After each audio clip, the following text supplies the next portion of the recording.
যা কিছু আছে সব কিছুর মালিক কে? সবাই বলেন সব কিছুর মালিক কে?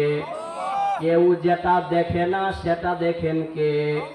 কেউ যেটা শুনেন না সেটা শুনেন কে? কেউ যেটা দিতে পারে না সেটা দিতে পারেন কে? এই জন্য বাগবাড়ি সালামতির মুসলমানরা কান খাড়া করে শুনেন। আপনি যে বলতেছেন আমার বাড়ি, আমার গাড়ি, আমার টাকা, আমার কিছু, আল্লাহ রাব্বুল আলামিন বলছেন এগুলো তোমার কিচ্ছুই না। মানুষ যখন মারা যায়, ইযা মাতাল ইনসান, মানুষ যখন মৃত্যুবরণ করে, ইনকাতা আনহু আমালুহু, তার সমস্ত আমলের দরজাগুলো বন্ধ হয়ে যায়। ইল্লা মিন সালাসাতিন, তিনটা আমলের দরজা চালু থাকে। সবাই মুখটা জবান ছেড়ে বলেন কয়টা আমলের দরজা চালু থাকে? সবাই বলেন কয়টা? আপনি আমি কান খাড়া করে শুনেন। আপনি যখন মৃত্যুবরণ করবেন, সালামতি বাগবাড়ি গুরুস্থানের মধ্যে আপনি চলে যাবেন। আপনার সন্তান দাফন করে চলে যাওয়ার পরে, বাড়িতে যাওয়ার পরে আপনার টাকা পয়সা, বাড়ি গাড়ি সম্পদ আপনার সন্তান ওয়ালি ওয়ারিস ভাগ বাতর করে নিয়ে যাবে। আপনার কবরের মধ্যে তাদের কোনো কিছুই যাবে না। আপনি মৃত্যুবরণ করার পরেও দুনিয়ার মধ্যে যদি তিনটা কাজ করতে পারেন, কবরের মধ্যে শুয়ে শুয়ে কিয়ামত পর্যন্ত তার সওয়াব পাইতে থাকবেন। বলেন সুবহানাল্লাহ। সেই রকম তিনটা আমল শুনতে রাজি আছি তো? এক নাম্বার তিনটা আমলের, মিন সাদাকাতিন জারিয়াতিন, দুনিয়ার মধ্যে আপনি যদি সদকা জারিয়া করে যান, চলমান সদকা যদি আপনি করে যান, এই সদকা করে যাওয়ার পরে আপনি যখন মৃত্যুবরণ করবেন, আপনার সন্তান আপনাকে কবরের মধ্যে রেখে চলে আসবে। দুনিয়ার কেউ আপনার কবরে যাবে না। মৃত্যু ব্যক্তি যখন কবরের মধ্যে যখন তাকে রাখা হয়, দুইজন মানুষ যখন কবরের মধ্যে নামে, মৃত্যু ব্যক্তি মনে মনে চিন্তা করে, আহারে জানাজায় কত লোক শরীক হয়েছে, আমি তো মনে করেছিলাম জানাজায় যত লোক শরীক হয়েছে তারা আমাকে একা রেখে চলে যাবে না, তারাও আমার সঙ্গে কবরের মধ্যে আসবে। এইভাবে যখন আস্তে আস্তে জানাজার লোকগুলো সরে যায়, মৃত্যু ব্যক্তি কান্না শুরু করতে থাকে। এরপরে যখন কবরের মধ্যে আসে, কবরের মধ্যে যখন দুইজন ব্যক্তি নামে, তখন ওই ব্যক্তি মনে করে এই দুইজন মনে হয় আমাকে ছেড়ে চলে যাবে না, তারা আমার সঙ্গে থাকবে। আপনারা বলেন তারাও থাকবে নাকি? তারাও থাকবে না। এরপরে যখন বাঁশের খাটিয়া যখন আপনার কবরের মধ্যে রেখে দেওয়া হয়, এক ব্যক্তি যখন কবর থেকে টপ করে উপরে উঠে যায়, মৃত্যু ব্যক্তি হৃদয়ের একটা গভীর চিৎকার দিয়ে ওই ব্যক্তিটার পায়ে ধরে কান্নাকাটি করে, আরে আমি তো মনে করেছিলাম জানাজায় কত লোক শরীক হয়েছে, তারা আমার সঙ্গে কবরের মধ্যে আসবে, তারা তো কেউ আসলো না। কবরের মধ্যে যেই দুজন লোক নেমেছে, হয় ভাই অথবা না হয় সন্তান, ঠিক কিনা বলেন? এই কবরের মধ্যে, অন্ধকার গভীর কবরের মধ্যে আমাকে একলা রেখে তোমরা চলে যেও না। তখন ওই মৃত্যু ব্যক্তির কথা কিন্তু জিন্দারা শুনতে পায় না। ওই মৃত্যু ব্যক্তির কথা শুনতে না পেরে দুইজন ব্যক্তি যখন কবর থেকে উঠে যায়, তখন ওই ব্যক্তি হাও মাও করে কান্নাকাটি শুরু করে, আহারে যে সন্তানের জন্য 20 বছর 30 বছর পর্যন্ত বিদেশ করলাম, এই সন্তান আজকে আমার কবরের মধ্যে থাকলো না। যে স্ত্রীর জন্য টাকা পয়সা এত ইনকাম করলাম, ওই স্ত্রী আমার কবরের মধ্যে আসলো না। এইভাবে করে যখন হাউমাউ করে কান্নাকাটি শুরু করে, আল্লাহর নবী বলেছেন তোমাকে কবরের মধ্যে রাখার পরে একটু দূরে যখন চলে আসবে, তোমার কদমগুলো শুনতে পাবে, তোমার জুতার আওয়াজ শুনতে পাবে। 40 কদম একটু যখন আপনি চলে আসবেন, অমনিতেই দুইজন ফেরেশতা আসবে। আসার পরে কবরের মধ্যে আপনাকে জাগ্রত করবে। জাগ্রত করার পরে আপনাকে যখন প্রশ্ন করবে, মার রব্বুকা, তোমার রবকে? বলেন আমাদের রবকে। সবাই বলেন আমাদের রবকে। যখন আপনাকে প্রশ্ন করা হবে তোমার রবকে, ব্যক্তি যদি মুমিন হয়, আল্লাহর বিধান অনুযায়ী যদি নিজের জীবন পরিচালনা করে, মহান আল্লাহ রব্বুল আলামিনের বিধিবিধান অনুযায়ী যদি দুনিয়ার জীবন পরিচালনা করে, কবরের মধ্যে ফেরেশতা যখন জিজ্ঞাসা করবে মার রব্বুকা, তোমার রবকে, ওই ব্যক্তি আর দেরি করবে না, সঙ্গে সঙ্গে বলবে রব্বি আল্লাহ। বলেন সুবহানাল্লাহ। আল্লাহর নবী জানিয়েছেন কবরের মধ্যে মূল প্রশ্ন হবে মার রব্বুকা, তোমার রবকে। রবের পরিচয় যখন দিয়ে দেওয়া হবে, এরপরে জিজ্ঞেস করা হবে ওমা দীনুকা, তোমার ধর্ম কি? বলেন আমাদের ধর্ম কি? ইসলাম।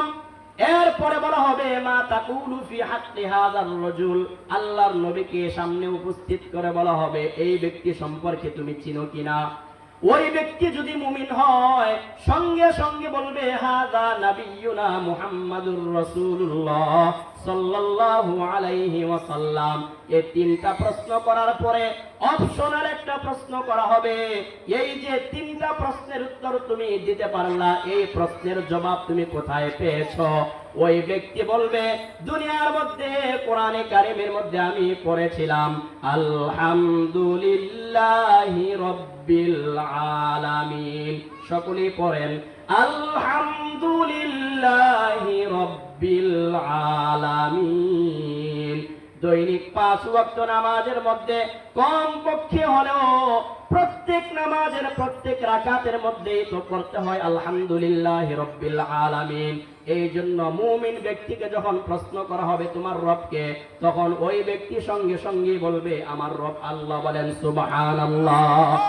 এই প্রশ্নের জবাব যখন দিয়ে দেওয়া হবে, তখন ওই ফেরেশতারা বলবে এই ব্যক্তির দৃষ্টি যেই পর্যন্ত যায়, তার কবরটা ওই পর্যন্ত প্রশস্ত করে দাও, আর জান্নাতের দরজা একটি তার কবরের মধ্যে খুলে দাও। বলেন সুবহানাল্লাহ। ওই দুইজন ফেরেশতা বলবে নাম কারাউমাতিল আরুস, নতুন জামাই ভাসুর ঘরের মধ্যে যেভাবে ঘুমিয়ে যায়, প্রশ্নের জবাব যদি সঠিকভাবে দিতে পারে, তখন তাকে বলা হবে তুমিও ঘুমিয়ে যাও। ইলা ইয়াউমিল কিয়ামা, কিয়ামত পর্যন্ত তোমাকে এই ঘুম থেকে কেউ জাগ্রত করবে না। কিয়ামতের সিংহে যখন ইসরাফিল আলাইহিস সালাম ফুৎকার দিবেন, ইসরাফিল আলাইহিস সালামের সিংহার ফুৎকার শুনে যখন ওই ব্যক্তি কবর থেকে ঘুম ভেঙে যাবে, তখন চোখ কচলাইতে থাকবে আর বলবে আমাকে কে জাগ্রত করলো? ইয়া ওয়াইলানা মান বাআসানা মিম্মার কদিনা, আমি তো একটু আগে মাত্র ঘুমিয়েছিলাম, আমাকে কে জাগ্রত করলো? অথচ এই ব্যক্তি ঘুমিয়েছে 10, 12 থেকে 24,000 বছর পর্যন্ত ঘুমাইছে, তার টেরই নাই। সুবহানাল্লাহ। এটা কার জন্য? যে ব্যক্তি কোরআন অনুযায়ী নিজের জীবন পরিচালনা করবে। আর যে ব্যক্তি কোরআন অনুযায়ী নিজের জীবন পরিচালনা করবে না, আলেম উলামাদের কথা অনুযায়ী নিজের জীবন পরিচালনা করবে না, মন চাহে জিন্দেগি যেইভাবে মনে চায় সেইভাবে চলে, নামাজ কালাম পড়ে না, রোজা রাখে না, ওই ব্যক্তির জন্য কিন্তু প্রশ্নের জবাব দেওয়া সম্ভব না। তখন ওই ব্যক্তি বলবে হাই হাতা লা আদরি, আমি তো কিচ্ছুই জানি না। বলেন নাউজুবিল্লাহ। এই জন্য কবরের প্রশ্নের জবাব আমাদেরকে দুনিয়া থেকেই শিখে যেতে হবে। এটা এরকম না মার রব্বুকা, তোমার রবকে রব্বি আল্লাহ বলে দিলাম হয়ে গেল। আপনার এই টোটাল প্রশ্নের জবাবটা হবে ইসলামের পরিপূর্ণ বিধান মানার উপরে। আপনি যদি ইসলামের বিধান পরিপূর্ণভাবে মানেন, আপনি আরবি পারেন বা না পারেন, আপনার প্রশ্নের জবাব আপনাকে দিতে হবে না। কবরের মধ্যে যখন আপনাকে রাখা হবে, কোরআন এসে বলবে এই ব্যক্তিকে ঘুম থেকে জাগ্রত করো না, এই ব্যক্তির যত প্রশ্ন আছে আমি কোরআন তার প্রশ্নের জবাব দিয়ে দিব। সুবহানাল্লাহ। সম্পর্ক রাখতে হবে কোরআনের সাথে। কার সাথে? কোরআনের সাথে। তাহলেই কবরের মধ্যে কোরআন আপনার আমার পক্ষ থেকে জবাব দিবে। এরপরে আল্লাহ রাব্বুল আলামিন বলছেন দুনিয়ার মানুষ মহাচ্ছন্নের মধ্যে পড়ে আছে, এটা তার জন্য কখনোই উচিত নয়। কাল্লা সাউফা তা'লামুন, দুনিয়ার লোভ লালসার প্রতি তোমার মহাচ্ছন্নে পড়ে থাকা উচিত নয়।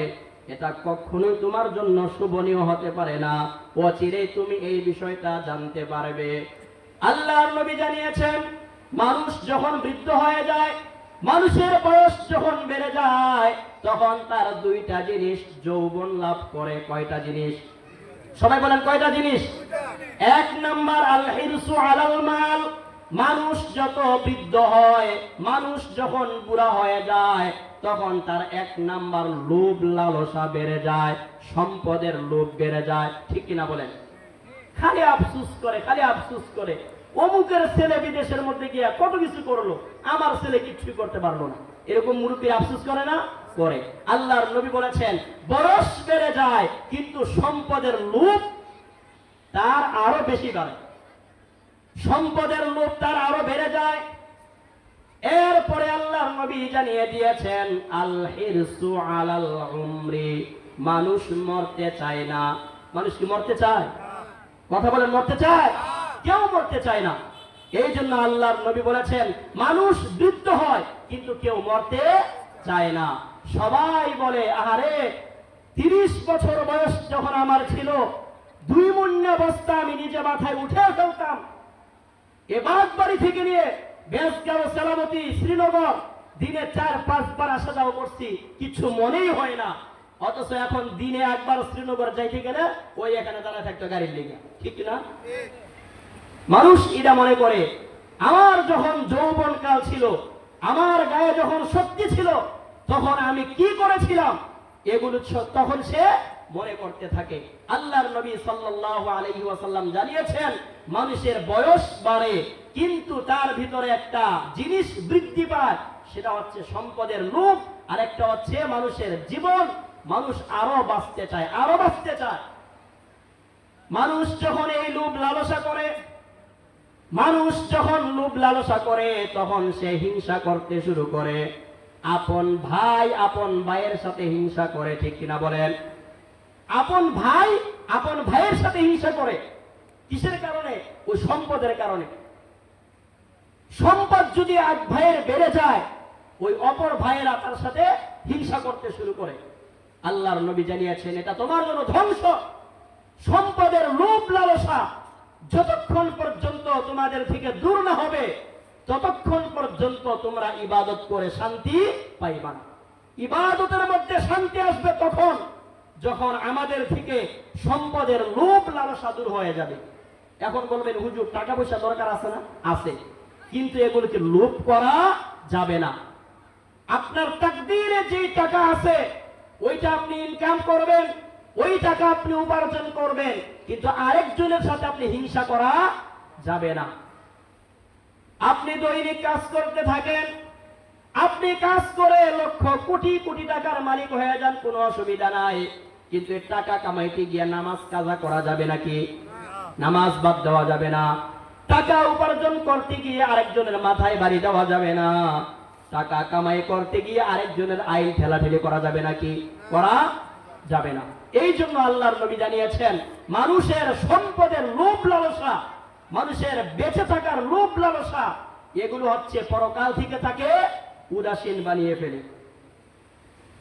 এরপরে আল্লাহ রাব্বুল আলামিন বলছেন সুম্মা কাল্লা সাউফা তা'লামুন। আবারও বলছি সম্পদের লোভ লালসা করা এটা কখনোই উচিত নয়। অচিরেই তোমরা জানতে পারবে তার পরিণাম কি হবে।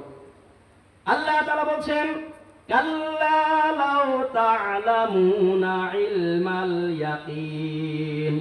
অবশ্যই তোমরা নিশ্চিতভাবে জানতে পারবে মহান আল্লাহ রাব্বুল আলামিন দুনিয়ার মধ্যে যারা আল্লাহর বিধিবিধান মেনে জীবন পরিচালনা করবে, আল্লাহ পাক তাদের জন্য যে নিয়ামত রেখেছেন জান্নাতের মধ্যে, সেই নাজ ও নিয়ামতের কথা মানুষ এক সময় জানতে পারবে, সেটা হলে মৃত্যুর পরে।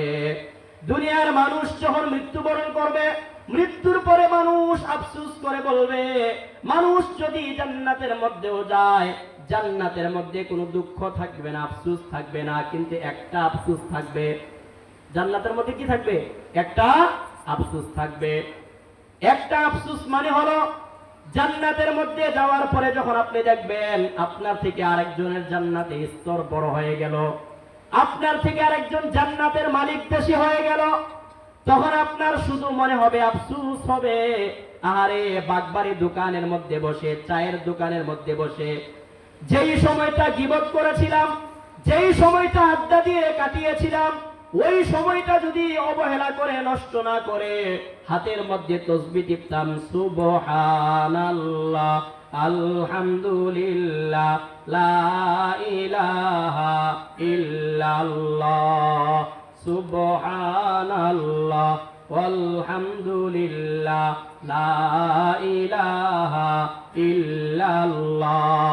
মানুষ আফসোস করে বলবে, যেই সময়টা মানুষের গীবত করে কাটিয়েছিলাম, মানুষের সমালোচনা করে কাটিয়েছিলাম, ওই সময়টা যদি আল্লাহর পবিত্রতা বর্ণনা করতাম, আল্লাহর তাসবিহ পাঠ করতাম, জিকির আজকার করতাম, তাহলে জান্নাতের আজকে আমার মর্যাদা আরো বেড়ে যাইত। বলেন সুবহানাল্লাহ। এই জন্য জান্নাতের মধ্যে গিয়েও ওই আফসোস করতে হবে, যেই সময়টা আমরা নষ্ট করতেছি অবহেলা করে। আসরের নামাজ পড়ে যখন চায়ের দোকানে বসে শুরু হয়ে যায় গীবত, অমুকের ছেলে কি করলো, অমুকের মেয়ে কি করলো। এইভাবে যখন মানুষ গীবত শুরু করে, আপনি যখন নামাজ আদায় করে নেকিটা অর্জন করলেন, যার গীবত করলেন এই নামাজের নেকিটা ওই ব্যক্তিকে দিয়ে আসলেন। বলেন নাউজুবিল্লাহ। এই জন্য গীবত, হিংসা, অহংকার, এগুলো যদি আপনার আমার ভিতরে যাররা পরিমাণ অহংকার থাকে, আল্লাহর নবী বলেছেন ওই ব্যক্তি জান্নাতে যেতে পারবে না। আল্লাহর নবী জানিয়েছেন, লা ইয়াদখুলুল জান্নাতা মান কানা ফি কলবিহি মিসকালু যাররাতিন মিন কিবরিন। ওই ব্যক্তি ততক্ষণ পর্যন্ত জান্নাতে যেতে পারবে না যাররা পরিমাণ যদি ভিতরের মধ্যে অহংকার থাকে, হিংসা থাকে। বলেন নাউজুবিল্লাহ। যাররা পরিমাণ হিংসা, অহংকার, বিদ্বেষ যদি আমাদের মধ্যে থাকে, জান্নাতের মধ্যে যাওয়া যাবে না। এরপরে আল্লাহ রাব্বুল আলামিন বলছেন, লা তারাবুন্নাল জাহিম, অবশ্যই তোমরা জাহান্নাম দেখতে পাবা, জাহান্নাম দেখতে পাইবা। জান্নাতের মধ্যে যারা যাবে তারাও জাহান্নাম দেখতে পাবে। তার কারণ হচ্ছে আল্লাহ তাআলা কোরআনে কারীমের মধ্যে বলছেন, ওয়া ইন মিনকুম ইল্লা ওয়ারিদুহা কানা আলা রাব্বিকা হাতমান মাকদিয়া। তোমাদের প্রত্যেকেই পুলসিরাতের পুল পার হতে হবে। ওই পুলসিরাতের পুল থাকবে জাহান্নামের উপরে। ওই পুলসিরাতের পুল যদি পার হয়ে ওই পারে চলে যেতে পারো, তাহলে তুমি জান্নাতে যেতে পারবে। আর যদি তোমার পুরা কপাল হয়, দুনিয়ার মধ্যে যদি তুমি নেক আমল করতে না পারো, তাহলে তোমার পা কেটে কেটে ওই জাহান্নামের মধ্যে পড়তে হবে। বলেন নাউজুবিল্লাহ। চুলের চাইতে চিকুন, চাকুর চাইতে ধার, ওই সামান্য পরিমাণ পুলসিরাতের পুল 30,000 বছরের রাস্তা। কয় হাজার বছরের? আল্লাহর নবী জানিয়েছেন, ইমানদার ব্যক্তি যদি হয়, ব্যক্তি যদি কোরআন অনুযায়ী নিজের জীবন পরিচালনা করে, আল্লাহর বিধান মাফিক নিজের জীবন পরিচালনা করে, 30,000 বছরের রাস্তা মাত্র 10 মিনিটে চলে যাবে। বলেন সুবহানাল্লাহ। বিজলির গতিতে পুলসিরাতের পুল পার হয়ে যাবে। সুবহানাল্লাহ। শুধু তাই নয়, হাসরের মাঠে মানুষ দাঁড়িয়ে থাকবে 50,000 বছর। কত বছর? সবাই বলেন কত বছর? 50,000 বছর মানুষ হাসরের ময়দানে দাঁড়িয়ে থাকবে। সূর্যটা মানুষের মাথার কাছাকাছি চলে আসবে, মাটি হয়ে যাবে একবারে তামা তামা। মানুষের সূর্যের কারণে মাথার মগজগুলো ভাতের মাড়ির মতো টকবক করে নাকের ছিদ্র দিয়ে, কানের ছিদ্র দিয়ে পড়তে থাকবে। এইভাবে করে মানুষ দাঁড়িয়ে থাকতে হবে। কারো গায়ে কোনো কাপড় থাকবে না, সবাই থাকবে উলঙ্গ। কেউ কারো দিকে তাকানোর মতো সাহস থাকবে না।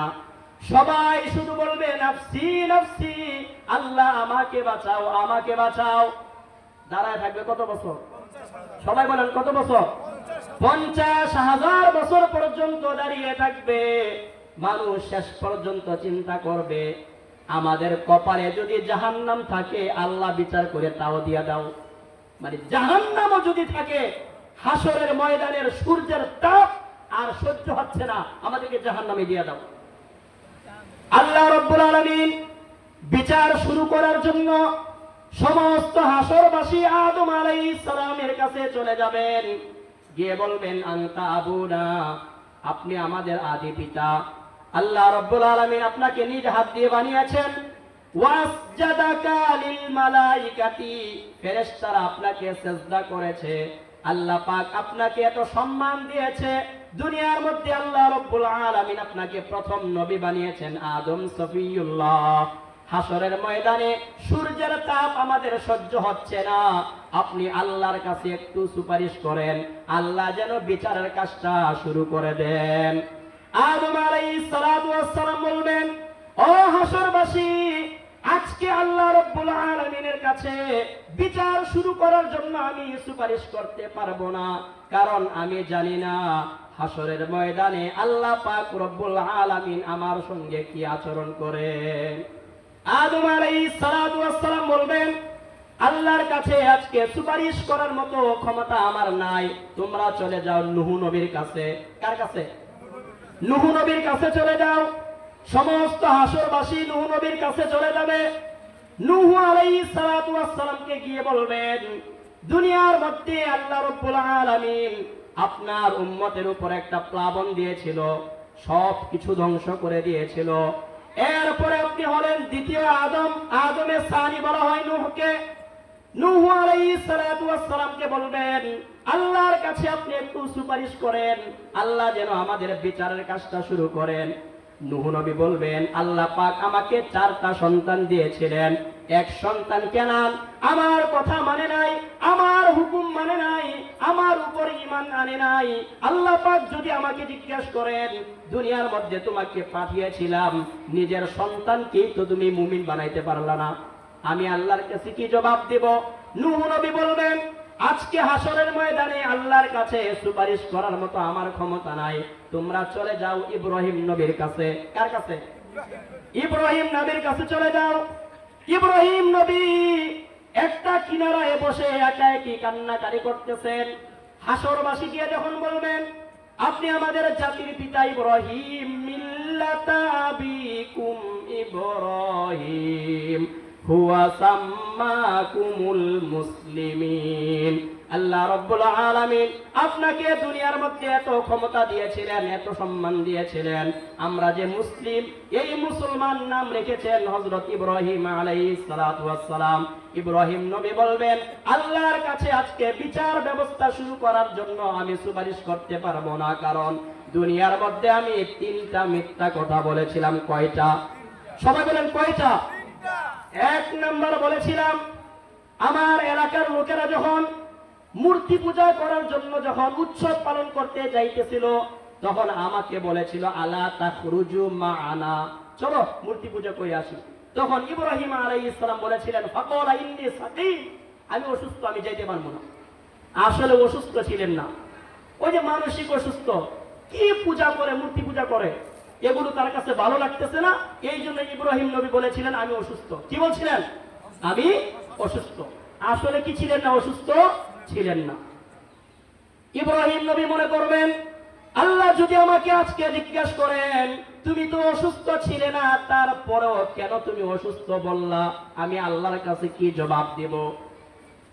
এরপরে আল্লাহ রাব্বুল আলামিন ইব্রাহিম নবীর কাছে যখন মানুষ যাবে, ইব্রাহিম নবী বলবে, আজকে আমি আল্লাহর কাছে সুপারিশ করতে পারবো না, তোমরা চলে যাও মুসা নবীর কাছে।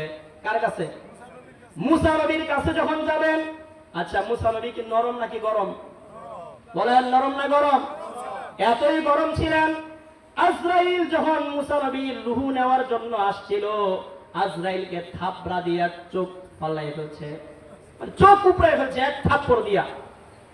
আজরাইল আল্লাহর কাছে ফিরে গেল, ও আল্লাহ, কোন নবীর কাছে তুমি আমাকে রূহ আনার জন্য পাঠাইলা? আল্লাহ বললেন, কি হয়েছে? তোমার মুসা তো আমাকে এক থাপ্পড় দিয়ে আমার চোখ উপড়ে ফেলছে। কি হয়েছে? গিয়া বলছি যে তোমার মৃত্যু হবে এখন। এই মৃত্যুর কথা শোনার সাথে সাথেই আমাকে এক থাপ্পড় মারছে, চোখ শেষ। এখন আমার বই হয়েছে, ওইটাও শেষ করে দেয় কিনা, এ লেগে দৌড়ে এসে পড়ছি। আল্লাহ রাব্বুল আলামিন বলে দিলেন, সাবধান, মুসা নবী গরম মানুষ, তার কাছে মরণের কথা গিয়া সাথে সাথে বলা যাইব না। মুসা নবীকে তুমি গিয়ে বলবা পয়গম্বর মুসা আলাইহিস সালাতু ওয়াস সালাম একটা গরুর উপরে নিজের হাতটা রাখতে, হাতটা রাখার পরে বলছেন আপনার হাতের নিচে গরুর যত পশম আছে। আচ্ছা, একটা হাত রাখার পরে অনেক পশম থাকে না গরুর মধ্যে? মনে করেন হাজার হাজার পশম আছে। আজরাইল আলাইহিস সালাম বলছেন আপনি যে হাত রাখছেন গরুটার উপরে, আপনার হাতের নিচে যত পশম আছে এক একটা পশমের বিনিময়ে আল্লাহ পাক আপনাকে 1 বছর হায়াত বাড়ায় দিবেন। সুবহানাল্লাহ। আপনি যদি দুনিয়ার মধ্যে থাকতে চান। মুসা আলাইহিস সালাম বললেন আচ্ছা ঠিক আছে, হাতের মধ্যে 1000 পশম থাকলো, 1000 বছর বাঁচলাম, এরপরে কি হবে? তখন আজরাইল বললেন তারপরে তো মরতে হবেই। মুসা আলাইহিস সালাম বললেন তারপরে যদি মরতে হয় তাহলে আর দেরি করার দরকার নাই, এখনই আমাকে শেষ করো। মুসা আলাইহিস সালামের কাছে যাবে, যাওয়ার পরে বলবে মুসা আমিও আজকে আল্লাহর কাছে সুপারিশ করতে পারবো না, কারণ ওই যে এক ব্যক্তিকে একটা থাপ্পড় দিয়েছিল, ওই ব্যক্তি কি করছে? মারা গেছে। মুসা আলাইহিস সালাম বলবেন তোমরা চলে যাও ঈসা নবীর কাছে। ঈসা নবীর কাছে যখন হাসরবাসী যাবে, যাওয়ার পরে গিয়ে বলবে রৌদ্রের তাপ আমাদের সহ্য হয় না, আল্লাহ যদি বিচারের কাজটা শুরু করে দেয় জাহান্নাম হোক তাও বালা, রৌদ্রের তাপ আমাদের সহ্য হয় না। ঈসা আলাইহিস সালাম বলে দিবেন আজকে গোটা হাসরের ময়দানে তোমরা দৌড়াদৌড়ি করে কোনো লাভ হবে না, কেউ সুপারিশ করতে পারবে না, এমনকি আমিও করতে পারবো না। যদি আল্লাহর কাছে তোমরা সুপারিশ পেতে চাও, ওই যে চলে যাও মুহাম্মাদুর রাসূলুল্লাহ সাল্লাল্লাহু আলাইহি ওয়াসাল্লাম সিজদা দিয়ে পরে উম্মতের জন্য কাঁদতেছেন, বলেন সুবহানাল্লাহ। আল্লাহর নবী সিজদায় পড়ে আছেন, আল্লাহ রাব্বুল আলামিন বলবেন ইরফা রাসাক, হাবিব আপনি মাথা উঠান, আপনি সাল তুত, যা চাবেন আপনাকে তাই দেওয়া হবে। সুবহানাল্লাহ। আল্লাহর নবী মাথা উঠাবেন না, আল্লাহর নবী বলবেন আল্লাহ আমার যত উম্মত আছে নামাজ কালাম যারা সঠিকভাবে আদায় করেছিল আল্লাহ তাদেরকে তুমি ক্ষমা করে দাও, বলেন সুবহানাল্লাহ। আল্লাহ রাব্বুল আলামিন বলবেন ঠিক আছে, যারা আমার বিধান মেনেছিল তাদেরকে আমি ক্ষমা করে দিলাম। সুবহানাল্লাহ। এইভাবে করে আল্লাহর নবী আবার সিজদায় পড়ে থাকবেন, আল্লাহ পাক বলবেন হাবিব আপনি মাথা উঠান, আল্লাহর নবী বলবেন আল্লাহ আমি মাথা উঠাবো না, যারা বিধিবিধান মানে নাই কিন্তু ঈমান এনেছিল, যারা পরিমাণ ঈমান যার ভিতরে ছিল আপনি তাকেও ক্ষমা করে দেন, বলেন সুবহানাল্লাহ। সেই নবীর সুপারিশ ছাড়া আপনি আমি জান্নাতে যেতে পারবো নাকি? সবাই বলেন যেই নবীর সুপারিশ ছাড়া জান্নাতে যাওয়া যাবে না। 63 বছর পর্যন্ত দুনিয়ার মধ্যে আপনারা আমার জন্য কান্নাকাটি করেছেন, উম্মতের জন্য, উম্মতের মঙ্গলের জন্য যেই নবী কান্না করেছেন আল্লাহর কাছে কিয়ামতের ময়দানে কান্নাকাটি করবেন, সেই নবীর সুন্নাত মানার দরকার আছে কি নাই? সবাই বলেন দরকার আছে কি নাই? এই জন্য বাগবাড়ি কবরস্থানের মধ্যে আপনার বাবা দাদা পর দাদাকে কুরস্থানের মধ্যে দাফন করে চলে গেলেন, কতদিন হয়ে গেল, এমন একটা দিনও আসে না আপনার দাদার কবরের সামনে দাঁড়িয়ে একটু জিয়ারত করবেন, আপনার বাবার জন্য কবরের মধ্যে একটু ইসালে সওয়াব করবেন, দোয়া করবেন, এই সময়টাও তো হয় না। আল্লাহর নবী জানিয়েছেন কোন মানুষ যদি মারা যায় সমস্ত আমলের দরজা বন্ধ হয়ে যায়। কয়টা দরজা চালু থাকে? সবাই বলেন কয়টা?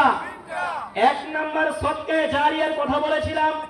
সদকায়ে জারিয়া মানে হলো এই যে বাগবাড়ি গুরুস্থানের মধ্যে একটা আপনি কি করলেন, কি বলে ওই যে আপনার কবরস্থান নতুন দেওয়ার পরে যে এটা দেয় কি বলে, খাঁচা, একটা খাঁচা বানাই দিলেন, এটা হলো সদকায়ে জারিয়া, বলেন সুবহানাল্লাহ। এই খাঁচা যতদিন থাকবে, খাঁচা কবরস্থানের মধ্যে যতদিন থাকবে ততদিন পর্যন্ত আপনার কবরের মধ্যে নেকি পৌঁছতে থাকবে। সুবহানাল্লাহ। কবরস্থানের জন্য 1 শতক জায়গা দিয়ে গেলেন, অথবা কবরস্থানের নির্মাণের জন্য আপনি 1 টাকা দিয়ে সহযোগিতা করলেন, এগুলো হচ্ছে সদকায়ে জারিয়া। আল্লাহর নবী বলেছেন আপনি মৃত্যুবরণ করার পরেও এই সদকার নেকি আপনার কবরের মধ্যে পৌঁছতে থাকবে। 2 নাম্বার আও ইলমিন ইউনতাফাউ বিহি, এমন এলেম যেই এলেমের মাধ্যমে উপকৃত হওয়া যায়, মানুষ ফায়দা হাসিল করতে পারে। আপনি এলেম শিক্ষা করতে পারেন নাই, আপনার টাকা পয়সা আছে, একটা এতিম ছাত্রকে আপনি আলেম বানান, একটা মাদ্রাসার ছাত্রকে আপনি লজিং খাওয়াইয়া বড় আলেম বানিয়ে দেন, অথবা মাদ্রাসার ছাত্রকে কোরআনে কারিম কিনে দেন। এই কোরআনে কারিম তেলাওয়াত করে ওই ব্যক্তি যে নেকি পাবে, তার একটা নেকির অংশ আপনি কবরের মধ্যে শুয়ে শুয়ে পাবেন। বলেন সুবহানাল্লাহ। এই যে বাগবাড়ি মাদ্রাসার মধ্যে কত এতিম ছাত্র আছে, আপনি বছরে নিয়ত করেন আমি 5 জন এতিম ছাত্রকে 5,000 করে টাকা যদি দেই, কত হয়? 25,000 টাকা। অথবা আপনার 25,000 টাকা দরকার নাই, 5 জনকে 1,000 করে টাকা দিলেন, আপনি 5 জন এতিম ছাত্রকে 5টা পাঞ্জাবি বানিয়ে দিলেন। অথবা 5 জন এতিম ছাত্রকে আপনি বছরের শুরুতেই বলে দিলেন তোমার কিতাব আদি কেনার জন্য যা কিছু প্রয়োজন, যত টাকার প্রয়োজন আমি দিয়ে দিব। মাত্র 10-12 হাজার টাকা দিয়ে 5 জন এতিম ছাত্রকে যদি আপনি কিতাব কিনে দেন, এই কিতাব পড়ে যদি ওই ব্যক্তি আলেম হয় ওই ব্যক্তি যত নেকি অর্জন করবে, আপনি কবরের মধ্যে চলে যাবেন, আপনার কিতাব পড়ে যে আলেম হয়েছে আপনি কবরের মধ্যে শুয়ে শুয়ে তার একটা নেকি পাবেন। বলেন সুবহানাল্লাহ। এগুলো হচ্ছে সদকায়ে জারিয়া। 3 নম্বর, আও ওয়ালাদিন সালিহিন ইয়াদউ লাহু, অথবা আপনি একজন নেককার সন্তান রেখে গেলেন, এমন নেককার সন্তান রেখে গেলেন যেই সন্তান আপনার কবরের পাশে দাঁড়িয়ে পড়তে পারে রব্বির হামহুমা কামা রব্বায়ানি সগীরা। আপনার কবরের সামনে দাঁড়িয়ে যদি পড়ে রব্বির হামহুমা কামা রব্বায়ানি সগীরা, আপনার সন্তান দুনিয়ার মধ্যে যতদিন বেঁচে থাকবে আপনার জন্য আপনার সন্তান যতদিন দোয়া করবে, কাল কিয়ামতের ময়দানে আপনার জন্য মর্যাদা মহান আল্লাহ পাহাড় সমপরিমাণ বাড়ায় দিবেন। সুবহানাল্লাহ। অথবা আপনার নামে আপনার সন্তান যদি কোনো দান সৎকা করে, আহারে যদি বাবাই দুনিয়ার মধ্যে বেঁচে থাকতো, কম পক্ষে হলেও তো মাসে তার পিছনে 5 থেকে 6 হাজার টাকা ব্যয় করা লাগতো না? লাগতো। আমার বাবা মারা গিয়েছে, আমার মা মারা গিয়েছে, আমার বাবার পিছনে এখন টাকা খরচ করা লাগতেছে না, আমি নিয়ত করলাম প্রত্যেক মাসে 500 টাকা করে আমার বাবা মায়ের নামে সদকা করব। এইভাবে যদি আপনি সদকা করেন, আপনার সদকার কারণে সন্তান যদি বাপ মার নামে সদকা করে, আল্লাহ রাব্বুল আলামিন আপনাকে কবরের মধ্যে সেই নেকিটা দান করবেন। সুবহানাল্লাহ। এই জন্য নেককার সন্তান যদি পিতামাতার জন্য দোয়া করে, আল্লাহর নবী বলেছেন ওই পিতামাতা কবরের মধ্যে বসে বসে তার একটা নেকি পাইতে থাকবে। সুবহানাল্লাহ।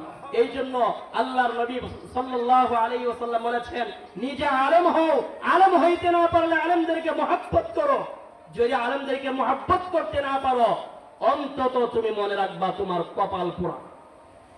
আলেমদেরকে যদি তোমরা সম্মান করতে না পারো, শ্রদ্ধা করতে না পারো, মনে রাখবা তোমার কপাল ভালো না। এই জন্য নিজে তো আলেম হতে পারেন নাই, তাতে কি হয়েছে? আলেমের বাবা হন। আলেমের বাবা হইতে পারলেন না, আপনার সন্তান বড় হয়ে গেছে, 2 জন মাদ্রাসার ছাত্রর দায়িত্ব নেন, কোরআনে কারিম কিনে দেন, মাদ্রাসার মধ্যে একটা ফ্যান দিয়ে দেন, মসজিদের মধ্যে একটা ফ্যান দিয়ে দেন। এই ফ্যানের কারণে আল্লাহ রাব্বুল আলামিন আপনাকে কবরের মধ্যে নেকি দান করবে। সুবহানাল্লাহ। এরপরে আল্লাহ রাব্বুল আলামিন বলছেন সুম্মা লাতুসআলুন্না ইয়াওমা ইযিন আনিন নাঈম, তোমরা যে নিয়ামত পেয়েছো এই নিয়ামত সম্পর্কে আল্লাহ রাব্বুল আলামিন তোমাদেরকে অবশ্যই জিজ্ঞাসা করবে। ও মিয়া, টাকা পয়সার মালিক